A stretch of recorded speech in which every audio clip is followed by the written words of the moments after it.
안녕하세요, NBA 스켓입니다. 1부에서는 마이클 조던이 3핏에 성공한 뒤 야구 선수로 전향한 스토리까지 소개해드렸는데요. 오늘은 이어서 그의 야구 선수 시절부터 커리어의 끝까지 소개해드리도록 하겠습니다. 1994년 3월 마이클 조던은 시카고 화이트삭스의 AA 버밍햄 베론즈와 계약을 맺게 되었고, 농구 황제의 자존심은 버리고 야구 훈련에 몰두했습니다. 그리고 4월 초에 데뷔전을 치르게 되었는데, NBA 최정상에 있던 슈퍼스타가 마이너리그에서 뛰는 희귀한 장면을 담기 위해 세계 각지에서 수백 명의 미디어 기자들이 찾아왔고, 마이너리그 경기답지 않게 1만 명의 팬들이 경기장을 찾아오는 등 조던의 파급력은 대단했는데요. 하지만 화제성에 비해 야구 선수로서의 시작은 좋지 않았는데, 개인 기록은 3타수 무안타에 팀은 3대 10으로 패패하면서 언론으로부터 혹평을 피할 수는 없었습니다. 그래도 이후에 연습에 연습을 반복한 조던은 4월 초에 첫 안타를 기록한 이후로 11경기 연속 안타 행진을 이어가면서 타율을 조금씩 끌어올렸고, 데뷔한 지 4개월 정도 지났을 때 첫 홈런을 성공시키는 등 몇 개의 하이라이트를 만들어냈는데요. 총 127경기에 출장해 436타수 88안타로 2할 1리의 타율을 기록하면서 데뷔 시즌이자 마지막 시즌을 마무리하게 되었습니다. 1994년이 야구 선수로서 마지막 시즌이 된 이유는 메이저리그가 200일이 넘는 장기 파업에 들어갔기 때문인데요. 결국 야구에 대한 꿈을 접고 95년 3월에 농구 코트로 복귀하겠다는 공식 발표를 했고, 조던은 정들었던 팀 베론즈에게 사비로 구매했던 최고급 전용 버스 2대를 선물로 남긴 채 다시 시카고 불스로 돌아오게 됩니다. 그리고 그를 다시 코트에서 볼 수 있다는 사실에 기쁨에 찬 농구 팬들은 돌아온 농구 왕제를 뜨겁게 맞이해 주었습니다. 94-95 시즌 막바지인 3월 19일 정규 시즌에 복귀한 조던은 몇 경기 동안은 이미 영구 결번이 된 23번 대신 야구 선수 시절 쓰던 45번을 달고 뛰었는데, 적응하는 동안은 전성기 때 같은 폭발력이 나오지 않았는데요. 결국 자신의 고유 번호 23번이 새겨진 유니폼을 다시 입고 뛰기 시작했고, 17경기를 소화하면서 평균 26.9득점을 기록하는 퇴보하지 않은 기량을 선보였습니다. 이번에도 플레이오프 진출에 성공한 불스는 1라운드에서 샬럿을 3승 1패로 제압하고 신흥 강호인 샤킬 오닐과 하더웨이가 이끄는 올랜도 매직을 마주하게 됩니다. 2승 2패로 팽팽한 흐름으로 흘러간 이 시리즈는 이후 젊은 팀인 올랜도 쪽으로 기울어지게 되는데요. 마이클은 평소와는 다르게 한 경기당 평균 4개의 턴오버를 범했고, 6차전 클러치 상황에서도 결정적인 실책으로 공격권을 넘겨주면서 팀을 패배에서 구해내지 못했습니다. 사실 시즌 중반부에 복귀해 이 정도 활약을 한 것만 해도 대단한 일이지만, 2라운드 탈락은 조던에게 큰 충격이었고, 오프 시즌에 100% 기량을 회복하기 위해 더 빡세게 훈련에 매진했는데요.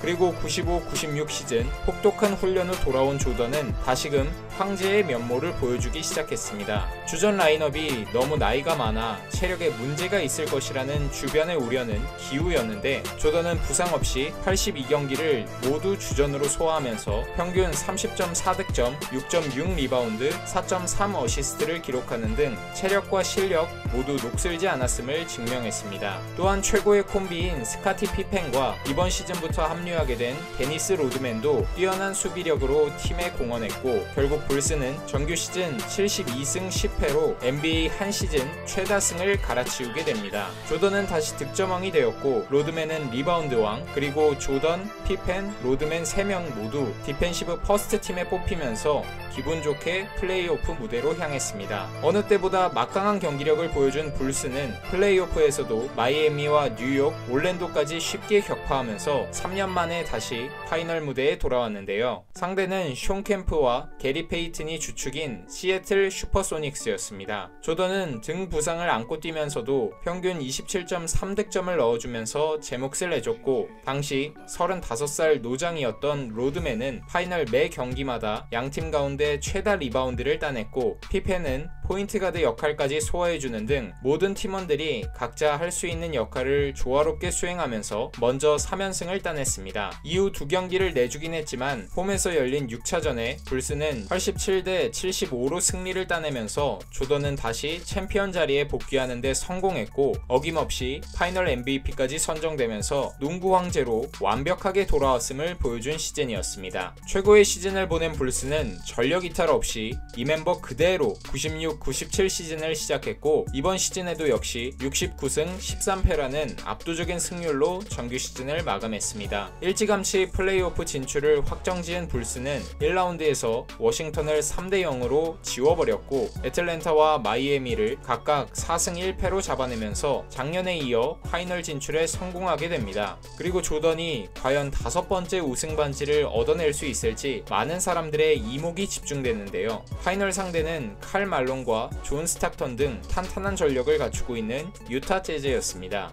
불스는 시카고에서 열린 첫 2경기를 잡아내면서 순탄하게 우승하나 했으나 재즈 역시 칼 말론의 활약에 힘입어 이후 2연승을 따내 2승 2패로 동률을 이루게 됐고 설상가상으로 5차전을 앞두고 조던이 식중독인지 독감인지 모를 병세에 시달리면서 제 컨디션이 아닌 채로 경기에 출전하게 됩니다. 경기 시작 전부터 카메라에 잡힌 조던의 모습은 누가 봐도 컨디션이 좋지 않은 모습이었고 결국 1쿼터는 유타 재즈가 16점 차 리드를 잡는데요. 하지만 조던은 2쿼터에만 17점을 몰아넣는 놀라운 정신력을 보여줬고 경기의 균형을 맞춰가기 시작했습니다. 그리고 경기 종료 25초 전 85대 85로 팽팽한 긴장감이 감돌던 순간 승부를 결정짓는 3점 슛까지 성공시켰고 유타가 마지막 작전 타임을 요청한 직후 스카티 피펜의 부축을 받으면서 벤치로 걸어 들어가는 플루 게임을 상징하는 장면이 만들어졌습니다. 근데 이후 불스의 트레이너에 따르면 조던은 감기가 아니라 식중독 증세였다고 밝혔는데 경기 전날 밤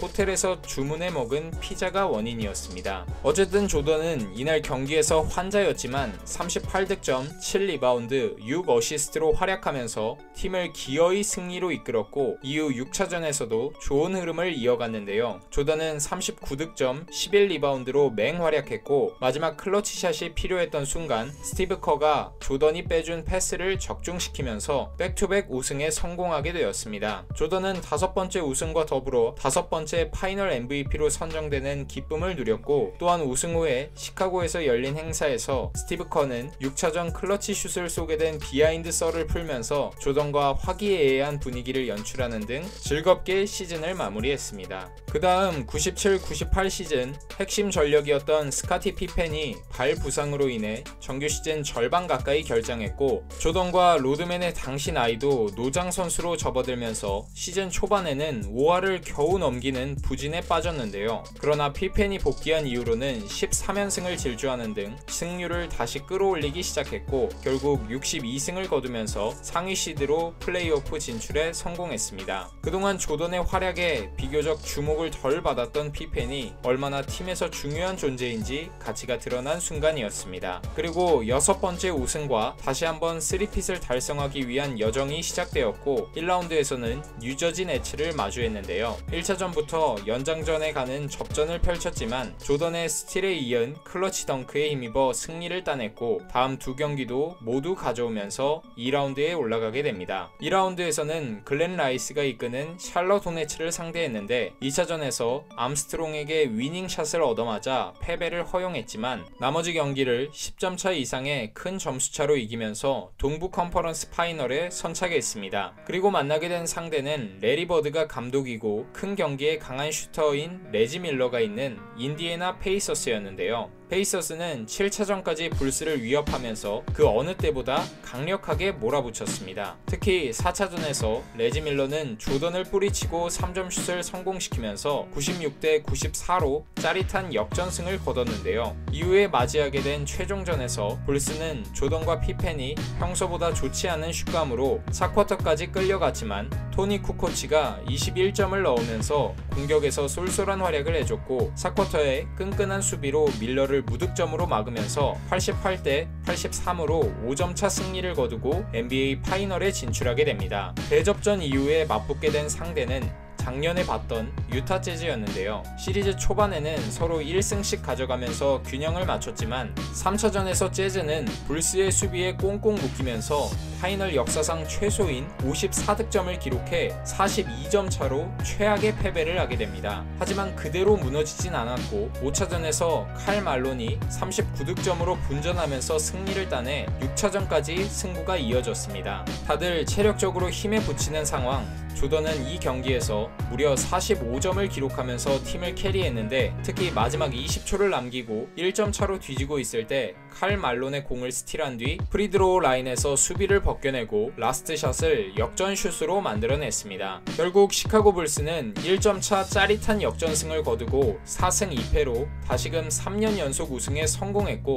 마이클 조던 역시 6번째 우승 반지와 6번의 파이널 MVP라는 영예를 거머쥐면서 최고의 마무리를 하게 되었습니다. 그리고 그는 모든 것을 다 이룬 정점에서 두 번째 은퇴를 발표하게 되는데 그 이유를 이렇게 밝혔습니다. 저는 더 이상 새로운 도전을 하고 싶지 않습니다. 너무 많은 것을 얻었으니까요. 라는 말을 남긴 채 조던은 다시 한번 NBA 무대를 떠나게 됩니다. 그리고 3년 동안은 NBA에서 마이클 조던을 볼 수 없었습니다. 이 말은 3시즌이 지난 후 만 38살에 또다시 돌아왔다는 말인데요. 조던은 자신이 지분을 소유해 주주로 있던 워싱턴 위저즈에서 2시즌간 뛰게 되었고 앞서 시카고 불스에서 보낸 15시즌처럼 화려하진 않았지만 리그에서 바닥을 기던 팀을 그래도 중하위권까지 이끌었습니다. 또한 브록의 나이에 농구를 몇 년 쉬다 왔는데도 20득점, 5리바, 5어시는 해주면서 젊은 선수들을 식스맨으로 서포트해주러 왔다가 결국 주전으로 나서면서 나름대로 조던다운 하이라이트를 만들어냈는데요. 01-02 시즌 초반에 샬럿 호네츠를 상대로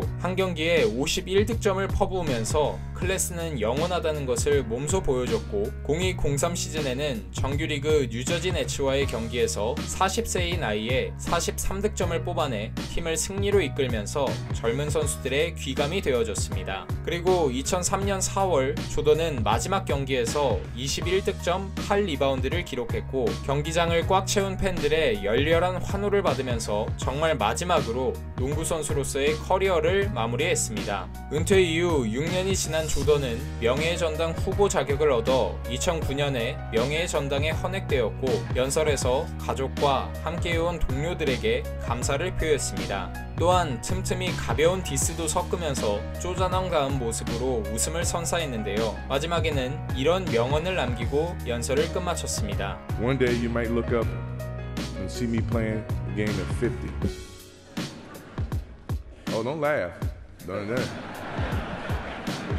Never say never. Because limits, like fears, are often just an illusion. Thank you very much. Look forward to it.